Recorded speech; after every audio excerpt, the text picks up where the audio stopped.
Welcome to AI Podcast. I'm David Chen, and with me is Maya Patel. Today, we're unpacking an ICLR 2025 paper called Visual Agents as Fast and Slow Thinkers. The method is nicknamed FAST. Hi, David, I'm ready. Start with the short version so listeners know where we're going. TLDR. FAST lets a vision language system answer quickly when a question is easy, and slow down to gather visual evidence when the question is tricky. A small switch decides whether to stay in fast mode or enter slow mode. If it slows down, the system proposes a likely region in the image, and when needed, sharpens that to a pixel-level mask. That chain of evidence improves reliability without always paying for heavy reasoning. In evaluations, it beats the same base model and remains efficient compared to approaches that always deliberate. Clear. Who's behind it? Led by Guangyan Sun and Mingyu Jin, with collaborators. Representative affiliations include Rochester Institute of Technology, Rutgers, and UCLA, with partners at Meta AI, KAUST, and Westlake University. We'll keep it to those leads for brevity. So what problem are they tackling? Models can already talk about images. They can, but they're often overconfident in the wild. Questions may point to tiny or occluded objects or use indirect language. Many systems act like a single fast thinker. They glance, guess, and move on. The authors argue we need an explicit slow mode that recognizes uncertainty, gathers missing evidence, then answers. So it's the System 1 and System 2 idea brought into vision models. Fast versus deliberate thinking. Got it. Exactly. Prior work splits into two camps. End-to-end, instruction-tuned models answer in one shot. Quick, but prone to hallucinations. Tool-using agents call external perception modules. More interpretable, but they don't reliably know when to turn the tools on. What's been missing is a simple trigger for when to slow down and a transparent way to show the evidence used. Walk me through FAST. How does the trigger work, and what happens after it fires? FAST adds three lightweight components to a standard model. First, a switch adapter that senses two situations: uncertainty in the answer and the chance that the relevant object is effectively invisible to the encoder because it's tiny or unusual. Second, if the switch says slow down, a proposal adapter predicts a bounding box for the likely region. Third, a segmentation adapter can refine that region into a mask when precision matters. The model then answers using the image plus those visual cues, keeping the intermediate steps as a small chain of evidence.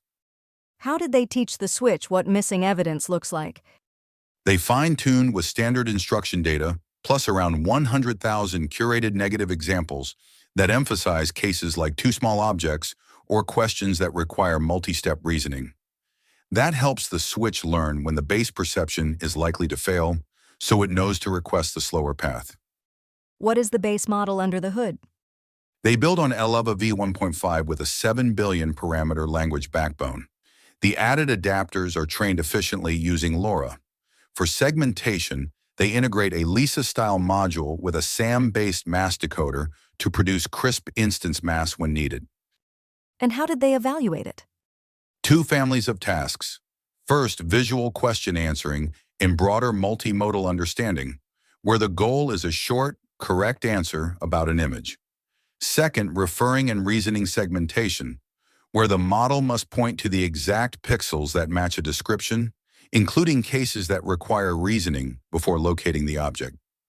What did they compare against? Common open baselines at similar scale, including the underlying LLVA without FAST, and established segmentation systems such as Lisa. The emphasis is on improving reliability without just scaling up the model size.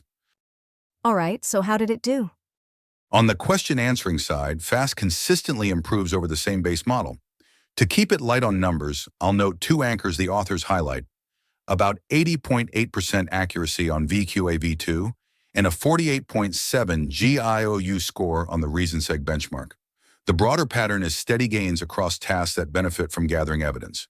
A practical benefit is that it only slows down when needed, so it avoids the constant latency of pipelines that always reason in depth. So the switch earns its keep, and the evidence trail is a bonus for transparency. Right. You can inspect the proposed region and the mask that led to an answer. It's not perfect interpretability, but it gives a clearer window into why the model responded the way it did. What should we be cautious about? 3 points. First, the switch relies on curated negative data. If that curation misses real-world edge cases, the trigger could misfire. Second, most comparisons are at the 7 billion scale, so it would help to see results at larger sizes and against the newest multimodal systems.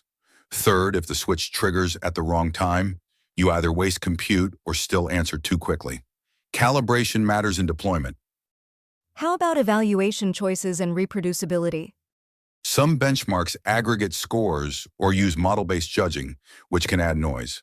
The authors acknowledge failure cases when contextual hints or region proposals are off, and they note the dependence on the predefined negatives. Code is indicated as available, but full reproducibility hinges on sharing the negative data construction and training scripts. Let me try a recap, and you sanity check me. FAST adds a bit of metacognition to a vision language model. If a question seems easy, answer quickly. If it seems risky, gather visual evidence step by step, then answer. That boosts reliability without making every response slow. That's it. Where might this help in practice? Assistive tech that reads scenes aloud, quality control where tiny defects matter, or any workflow where hallucinations are costly.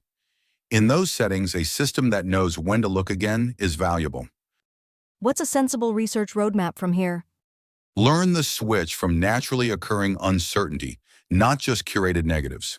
Make the trigger budget aware so it considers latency or token limits. Enrich the evidence beyond boxes and masks with OCR or depth when appropriate. Replicate at larger scales and in embodied settings. And stress test robustness under clutter, occlusion, and adversarial phrasing. Great. Can you give us a crisp closing note? FIST shows that knowing when to slow down and collect visual evidence can make multimodal models more reliable without making them sluggish. A small switch, a short chain of evidence, and measured answers go a long way. Thanks, David. This has been AI Podcast. I'm Maya Patel. Thanks for listening.